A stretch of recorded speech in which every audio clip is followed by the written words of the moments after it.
Beszámolónkat a programcsomagok és tantárgytömbösítés bevezetésével kapcsolatos ismertetéssel kezdjük. A programcsomagok bevezetése elsősorban módszertani megújuláshoz vezetett. A képzések után még bátrabban nyúltunk a kooperatív technikákhoz, használtuk az infokommunikációs eszközöket. Ezek alkalmazását örömmel üdvözölték a tanulók és a szülők egyaránt, erről tanúskodnak az elégedettségvizsgálatok magas százalékai is. És most nézzük tantárgyanként. A matematika programcsomag elsősorban a logikus gondolkodás, a probléma megoldó képesség, készség fejlesztését segíti. Sok a játék, sok a manipulatív feladat, érdekesek az eszközök. Problémaként egyedül az merült fel, hogy kevés az írásbeliség, nem fejleszti eléggé az elemi számolási készséget. Az eszközök kezelése, rendben tartása nagyon időigényes. A szövegért és szövegalkotás terén mindennapos a mesehallgatás, beszélgetőkör. Gyakran kerül sor dramatizálásra. A gyerekek bátrabbak, önállóbbak a véleményalkotásban, jóval nagyobb aktivitás jellemzi őket. Megint az elégedettségvizsgálatokra hivatkozhatunk. Ezek azt mutatják, hogy a gyerekek otthon is bátrabban, szívesebben beszélgetnek és mondják el véleményüket. Ezen a területen a problémát az jelenti, hogy jóval kisebb hangsúly van a nyelvtani ismereteken. Ez igaz a bontás nélküli magyar tanításra is. Az idegen nyelvnél fontos jellemző a játszva tanulás. A középpontban a szóbeli kommunikáció áll. A többi tárgyhoz hasonlóan itt is rengeteg munkát igényel a kártyák, feladatok készítése, másolása, vágása, és nincs elég hangsúly az írásbeliségen. A tantárgytömbösítésben pozitívum az, hogy egységében látják a gyerekek az egyes témákat. Jobban lehet gazdálkodni az idővel, mivel szabadabb az időbeosztás. Több játékos feladat, változatosabb munkaformák, például kooperatív csoportmunka alkalmazására van lehetőség. Gyakrabban támaszkodhatunk a tanulók önálló kutatómunkájára. Itt is látszik már az eredmény. A tanulók és szülők több mint a fele válaszolt igennel arra az állításra, hogy idén többet keres a gyerek könyvekben és az interneten tananyaghoz kapcsolódó anyagokat. Az interaktív táblával az érdeklődés jobban fenntartható. Negatívum az, hogy ez a forma, amit bevezettünk, nem a reformpedagógiákban alkalmazott módszer, nem műveltségterület tömbösítése. Így nincs hozzá didaktikai útmutató, módszertani leírás. A tanulók tanulási szokásainak át kellene alakulniuk, állandó folyamatos tanulás kell. Gond a számonkérés beütemezése. Folyamatosan felül kell vizsgálni a tanmenetet, mert a gyakorlat mutatja meg, mi kivitelezhető, és mi nem.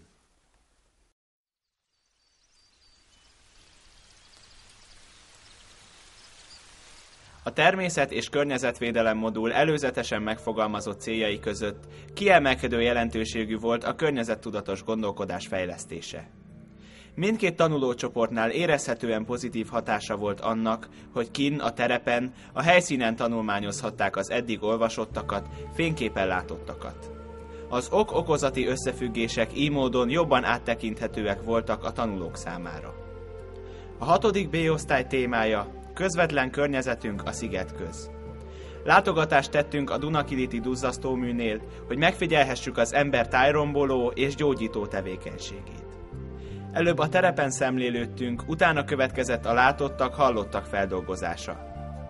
Ennek során az ember és a táj kapcsolatáról szóló zenés PPT-vel hangolódtak rá a gyerekek a témára, majd kitértünk a nemzeti parkok, védett területek sajátosságainak összegyűjtésére. Végül a terepen készített jegyzetek és fotók felhasználásával tablók készültek. Az 5. B-osztály az első nap elméletben ismerkedett meg a hulladékgazdálkodással. Ezeken az órákon a gyűjtött hulladékok felhasználásával, csoportosításával tablókat készítettek, és a témához kapcsolódó filmeket néztek. Ezután következett a János-Somorjai hulladékfeldolgozó megtekintése. Itt megfigyelhették a hulladék útját otthonunktól a válogatásig, és hallhattak a feldolgozási lehetőségekről. A fordított sorrendnek annyi hátránya volt, hogy az élmények, tapasztalatok feldolgozására, tablókészítésre egy plusz órát kellett még beiktatni. Mindkét csoportnál pozitívak a tapasztalatok. A visszakérdezés, ellenőrzés során bebizonyosodott, hogy az előzetesen kitűzött céljainkat elértük. Témahetünk az Együtt az erőszak ellen címet kapta. Témaválasztásunknak 2 fontos oka volt. Egyrészt kapcsolódni szerettünk volna a 2008-2010 között zajló Comenius projekthez, amely ebben az évben ér véget, és amely az Európai Gyerekek Együtt az erőszak ellen címet viseli. Másrészt szerettük volna felhívni a figyelmet napjaink egyik olyan problémájára, mely egyre riasztóbb méreteket ölt. A hét folyamán a gyerekek érdeklődését igyekeztünk érdekes programokon keresztül felkelteni a téma iránt. Hallgathattak előadást az agresszióról Pongrácz Rita védőnő értőtolmácsolásában. Megismerkedhettek azzal, hogy a rendőrség bűnmegelőzési programjában milyen szerepet tölt be az agresszióra való figyelemfelhívás. Erről Pápai Gyula tartott komoly, mégis kellő humorral fűszerezett ismertetőt. Ócser Zita és Major Tamás jó hangulatú, rendhagyó dráma és táncórát tartott a tanulóknak, megmutatva nekik, hogy a felesleges energiákat pozitív módon is le lehet vezetni. Szerdán bepillanthattunk a mosonmagyaróvári rendőrök munkájába is egy intézménylátogatás keretében. A fogdában töltött pár perc valószínűleg mindannyiunknak örök és remélhetőleg nem megismétlődő élmény marad. A 6. osztályosok filmvetítésen is részt vettek, és kellemes érzés volt látni az okos és érdeklődő arcokat, amikor megbeszéltük a látottakat. Néhány szempárban tán egy csepp könny is csillogott a film végén. Azonban nem csak ezeken a foglalkozásokon találkozhattak a gyerekek a témával, hiszen a kollégák, vállalva a pluszmunkát és a fáradtságot, minden egyes tanórába becsempészték azt. A 6. B-osztály agresszióval kapcsolatos statisztikákat elemzett és grafikonokat készített matematika órán. A diákok érzelmek kifejezésére alkalmas szavakat tanultak az idegen nyelvi órákon. A harmadikosok olvasmányokat dolgoztak fel, idézeteket beszéltek meg a tanítónénikkel, akik a többi tanóra mellett még a matematika órába is jó érzékkel lopták be a témát. A 3. évfolyam a szeretet fontosságáról szóló dalt tanult, és meditációs zenehallgatással lazított énekórán. Mindezek mellett megtekinthettük a Comenius projekthez készült miniszíndarabot is. A tanulók a hét folyamán portfóliót készítettek, melyben rögzítették tapasztalataikat. A visszajelzések alapján a diákok sok élménnyel gazdagodtak, és nagyon tanulságosnak találták az egész hetet. Innovációink közül az egyik együttműködés a Baráti Kör a Művészetért Alapítvány Teatrum ad Flexum színházával. A Baráti Kör a Művészetért Alapítvány és az Újhelyi Imre Általános Iskola egyaránt szeretné a jövő ifjúságát olyan kultúrát ismerő és kedvelő emberekké nevelni, akik képesek lesznek továbbadni a meglévő hagyományokat, értékeket. Már több, az iskolánkból elballagott olyan fiatallal büszkélkedhetünk, akik továbbra is visszajárnak iskolánkba, s mint az alapítvány tagjai segítik jelenlegi közös munkánkat. A 2 nagyszabású előadásunkkal, mint az Istenpénze és a kölyök, sikerült leginkább megvalósítanunk az együttműködési megállapodásban megfogalmazott célokat. A premier előadásainkat mindkétszer olyan zeneszerzők, rendezők, színikritikusok is meglátogatták, mint Tolcsvai László, Nagy Tibor, Posgai Zsolt, Génémet György, Szakolcai Lajos, akik nyilatkozatukkal és kritikáikkal elősegítették, hogy alapítványunk és iskolánk közös példaértékű együttműködése ismertté váljon. Szerencsések vagyunk abban, hogy az alapítvány és az iskola célkitűzései a művészet és tehetségpártolásban összecsengenek, és a TÁMOP 3.1.4 program segítségével ez az együttműködés még stabilabb és gyümölcsözőbb lett.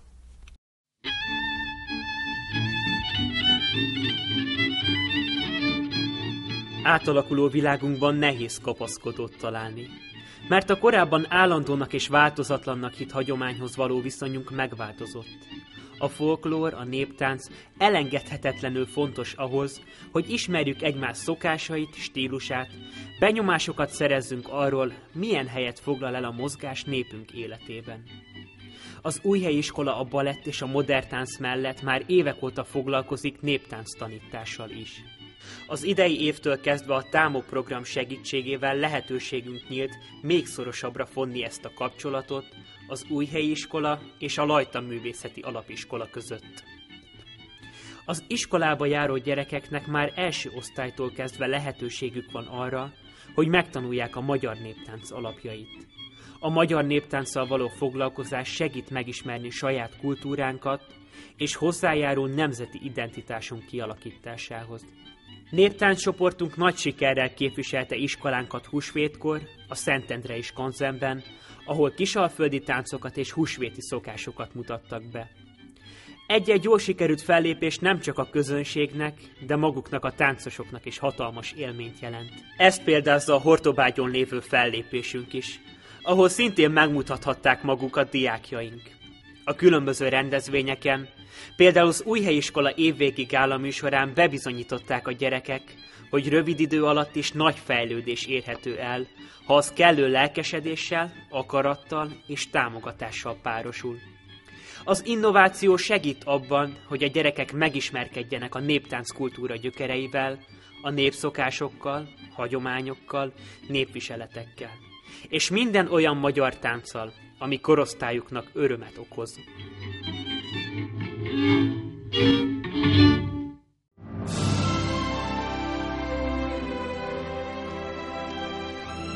Mosonmagyaróvár identitáspontjai címmel projektet szervezett a 4. B és az 5. A osztály, azzal a céllal, hogy erősödjön a diákok kötődése városukhoz, iskolájuk névadójához.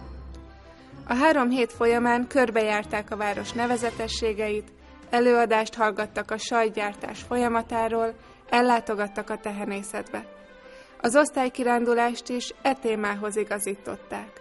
A Csodák palotájában, a sajtlabirintusban ügyeskedtek. Mesét, mondát gyűjtöttek és írtak, majd előadták a projektzáron.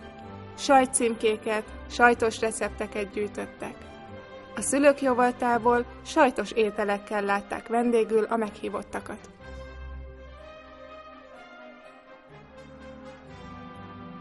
Az első feladat a csoportalakítás volt, véletlenszerű technikával.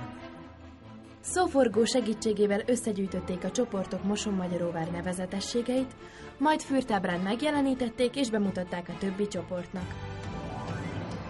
Képeket gyűjtöttek a városunkról, csoportonként plakátot készítettek.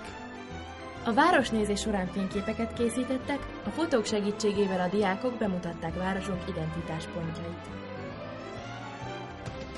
Ellátogattak a tangazdaság tehenészetébe, itt végigkövették a fejés folyamatát.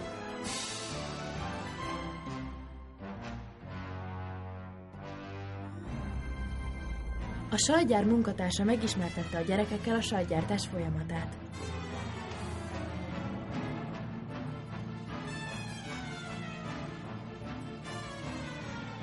A védőnő előadást tartott az egészséges táplálkozásról, a tejtermékek szerepéről. Énekórán óvári népdalokat tanultak. Sok Istennek lesz katona babája, engem megvizitáltak. A tornateremben sajtgurító versenyt rendeztek.